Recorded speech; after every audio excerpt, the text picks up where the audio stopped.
In lecture 3 we're going to talk about legal highs, what they are, what they do, and also explain some of the side effects of these. As I mentioned in the last lecture, basically what some people do not realise is that legal highs, or some of them, are considered by some people as illegal highs. But I'm going to put it to you that basically these things are more readily available to get hold of than you can imagine. As we go through the actual lecture today, you will learn that each individual legal high has a totally different way of affecting the individual.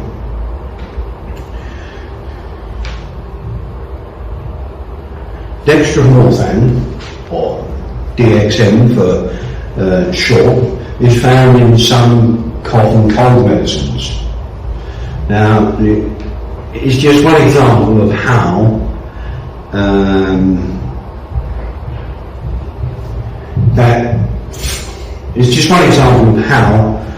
an ordinary everyday ingredient can actually render someone to a sense of non-existence, shall we say. When we say non-existence, it means they're not there at the moment in time. They're actually there somewhere else. They don't, I'm away with the fairies sort of situation. We have inhalants, solvents. These are classed as illegal. Paint thinners, classed as illegal. Gasoline, classed as illegal. Glues, classed as illegal. Gases, butane, propane, aerosols, propellants, nitrous oxide, nitrates, isolyl, isobutyl, cyclohexane, laughing gas, poppers.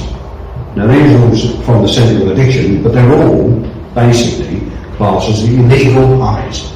I must make this point, illegal highs. However, my argument is this: every single one of these you can find on an Amazon, and you can have it delivered to next day. Yes, that's Amazon. Every single one of these, I'm going to say this again, and I'm going to repeat this all the way through this. Every single one of these you can find on Amazon, eBay. You can go to your local warehouse store and you can find them there. And basically, so when I say legal highs, I mean legal highs that you can actually buy and have them delivered to your front door. Additionally, legal highs must also include prescription drugs, non-prescription drugs, and alcohol and nicotine. Yes, alcohol and nicotine. What most people don't realise is that if you drink to an excess where you're no longer able to function, then you are self-harming. You're not doing any harm to anyone else. You are inebriated to a certain extent where you cannot get up. Nicotine, I must make this point. Nicotine is so addictive, that basically it should be classed as self-harm. You're not harming anyone else with it. You're smoking it yourself. But you know the risks. You know you could catch lung cancer. You know you could catch other diseases through smoking. Yes, you do it. That is self-harm. Let's be 100% correct. It is self-harm. Let's go back. Non-prescription drugs. These are drugs that are not prescribed to yourself. They're prescribed to someone else. So when you've actually taken somebody else's drugs, or you say, I've got a headache and whatever, and they give you a pill, you are taking someone else's non-prescription drugs. You are taking someone else's non-prescription drugs. I have to make that point 100% clear. If you take somebody else's cough, cold, flu, or whatever remedy that they've been prescribed from the doctor, you are taking non-prescribed drugs. These are non-prescribed drugs, the same as if you go into a shop and you basically walk up to the counter and you pick up a packet of, for instance, cocoa or whatever, and then you take the whole pack. That is a non-prescription drug. Yeah? So not only can non-prescription drugs be from somebody else's medicine cabinet, they can also be from the actual shop itself.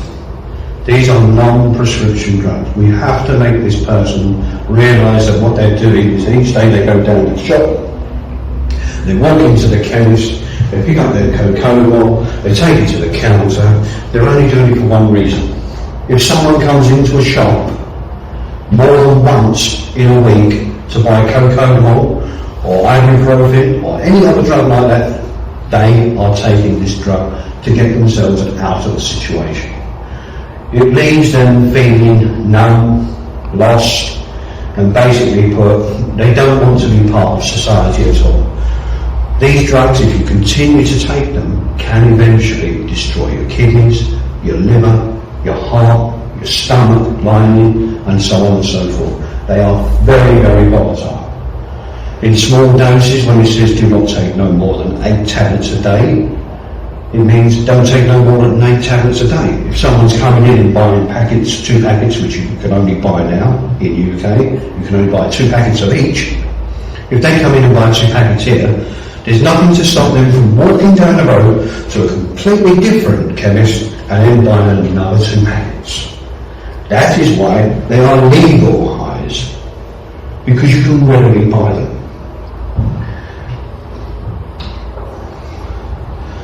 Now, at the beginning I said that some of these are more readily available than you think.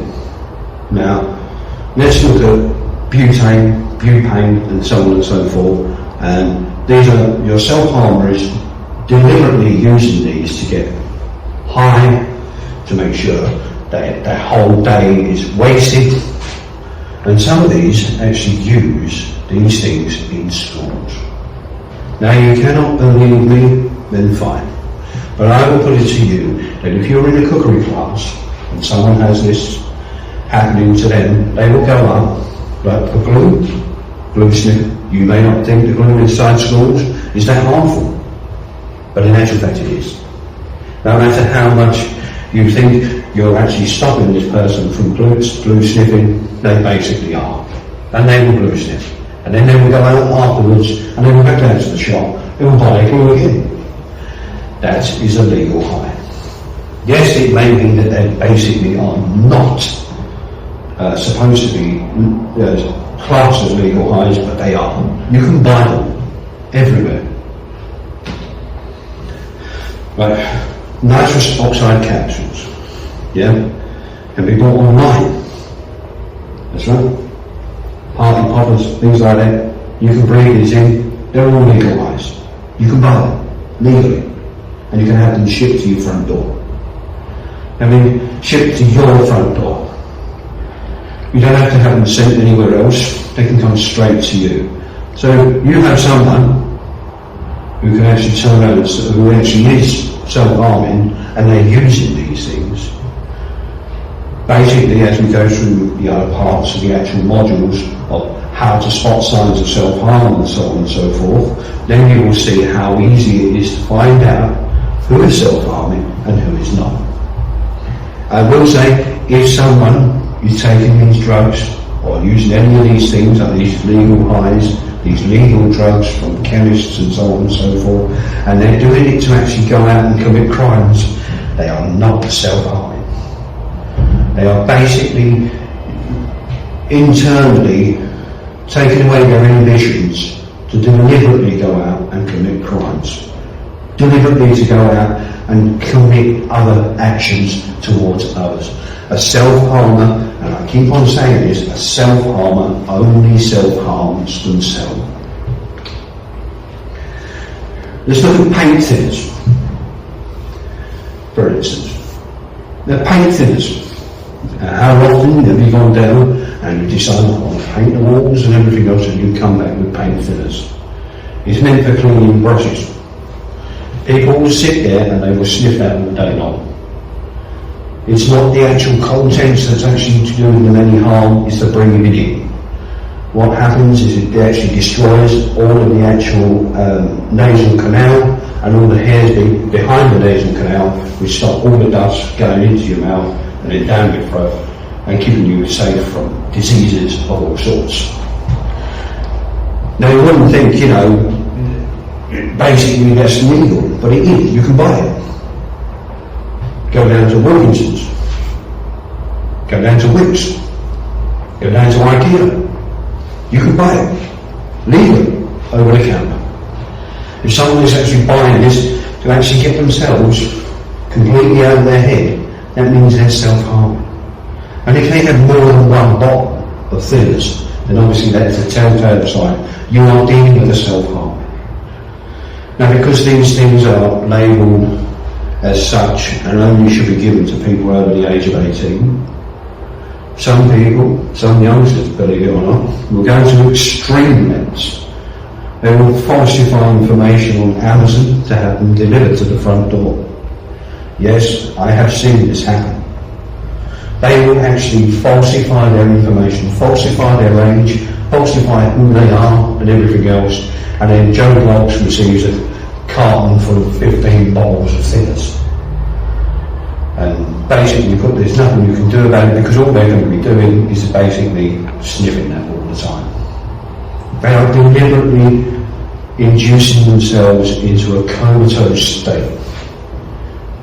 They do not want to go out into society and acknowledge that there is anything out there other than, basically put, this is what's happening to me. People who use these things are being bullied. They're being told they're ugly, they're fat, they're overweight, they're this, they're that, they're the other. You're too tall for who you are. And yes, I've even heard that. I've even heard young girls say to me, Martin, because of my height, I get bullied at school. And I'm like, well, and what do you say to them? And they say, it's not my fault. My mum is tall, my dad is tall. Then in that case, they're at fault. Because obviously they must have seen your mum and dad at some stage. Agree? They must have seen them. So they must know that that's all your parents are. But these children are hurt. They're hurt by what people say. This is why we should never ever tell anyone anything other than, let's get on together, let's work together, and let's see what we can do together. But as we come on to the descaling part of this, in the second module, you will then see how you can approach people who self-harm, how you can actually understand what they're doing, how you can actually talk to them, and how they can relate back to you.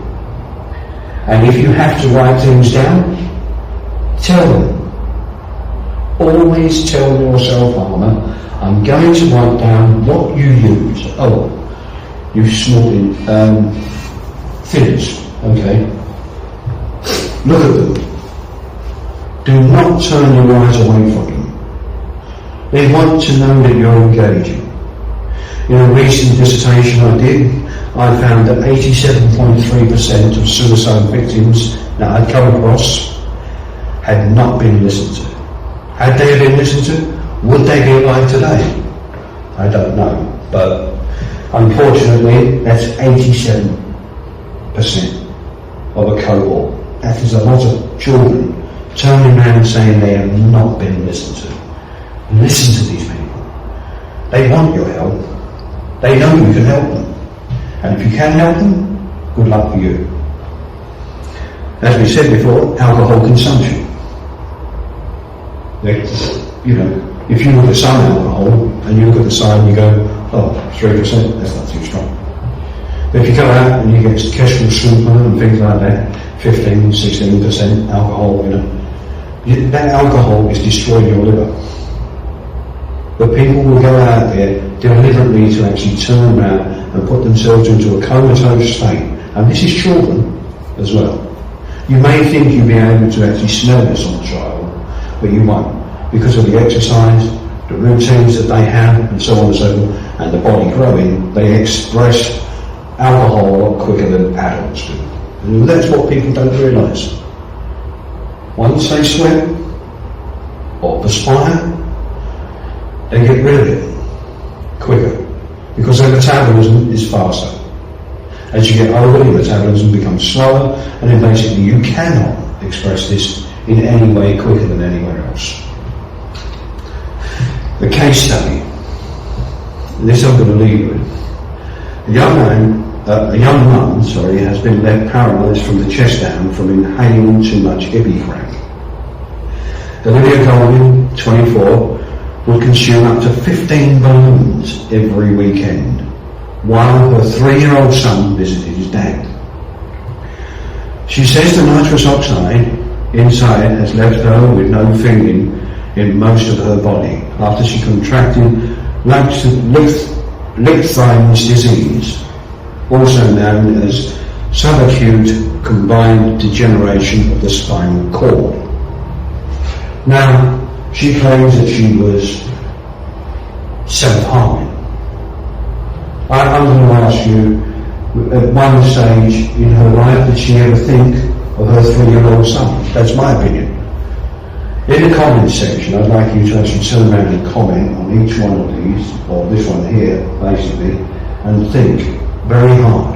Was Olivia Golding doing this for her own self, or was she doing it because she was self-harming? I personally believe she was not self-harming. I believe she deliberately went out each weekend to take 15 balloons of hippie crack. That's 15. That's not anything else. I mean, if you go to, when they say hippie crack, you're talking about things like when you go to McDonald's and their balloons. And this is what's inside these. Yeah, this is what's inside these balloons. It will shock you that this is happening. But the more you intake, the more your brain degenerates. If, for instance, she hadn't taken 15 and maybe 3, I'd say she was doing it because she actually wanted to not only enjoy herself but get out of the moment and everything else. Like you're going to a party anyway. But you're doing it knowing that you're leaving your 3-year-old son at home, visiting his dad. Personally, I believe 15 balloons every weekend, it's her choice. You have to think about this now. It's her choice. Did she or did she not commit self-harm to herself? Or did she deliberately do that because of the stress of bringing up a 3-year-old son? I believe the opposite. I believe she did that every weekend because she couldn't handle bringing up a 3-year-old son on her own because her dad had left, or his dad had left.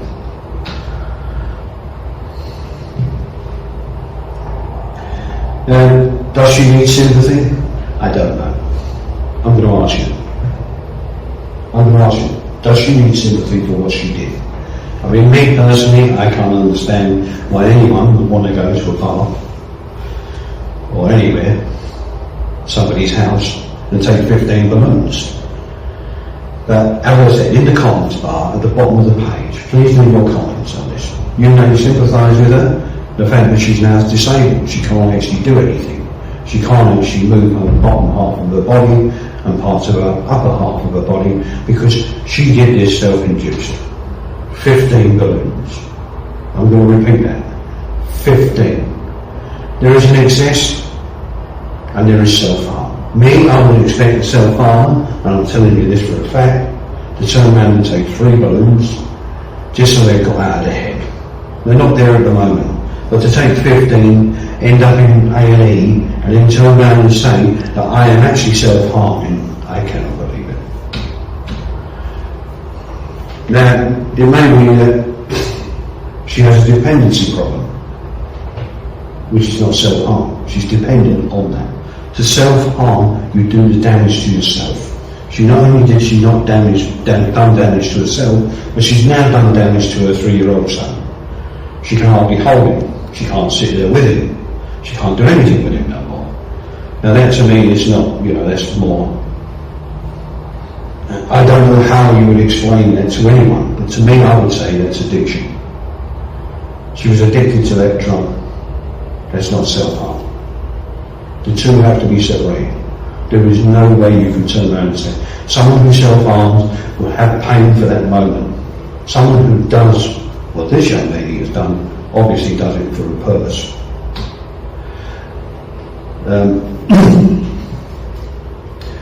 Some of the side effects of lethal highs, allergic reaction. So for instance, if you've got glue and you stick it on yourself, you might have an allergic reaction, you then peel that off, you're actually scarring yourself with the actual glue. Prime example is super glue. Once you get it on there, You have to peel it off, and it peels off 2 or 3 layers of the actual skin. Flushing, low blood pressure. Once your blood pressure gets so low, you then become unaware and you could actually fall into a coma. These things, a fast heartbeat. If you find any of these things that you seem to think might be happening to someone you know, I would advise you now to turn around and seek medical advice immediately. Liver and kidney damage. As I said before, taking too many of these non-prescription drugs or prescription drugs can ruin your kidneys and damage your liver. They can also make you overdose because you're taking too many of them at the same time. The next stage after that is suicide. Alcohol and paracetamol should never be taken together. Yeah, someone who self-harms may take these together because they speeds up the sense of non-being. That means non-being. That means you don't want to be here in the moment. Some of these self-harmers can't hack the idea of living life. Some of them have got problems at home. Some of them have got problems with parents. Some of them have got problems with friends, family, or whatever. And they just want to get out of their moment. They self-harm. And it's episodal. It will not always happen. And this is the other thing we must remember about self-harm. It's an episodal situation. That's why I said, when that lady turned around and said 15 balloons every week, that's addiction. That's not self-harm. A self-harmer will go out and they will do one act, and then it will take them like 2 or 3 months before they do another act. Once they've done that other act, it then becomes a pattern. And that pattern will be repeated.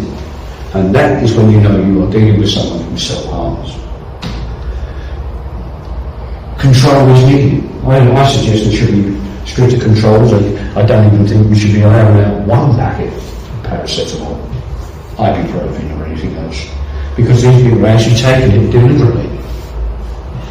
They are deliberately taking these things, some people. Self-harmers will take 1 pack and they won't do it again for a few months. And this is it. This is what we have to make people aware of. A self-harmer will not continually do what other people do. The World Health Organization should introduce a ban on all legal substances being named illegal, like canisters, glue. Yeah? These are legal highs. They shouldn't be on an illegal list. They should be on a legal list. There's no other way around it. You cannot put these on an illegal list when people can go out and buy them tomorrow. Thank you.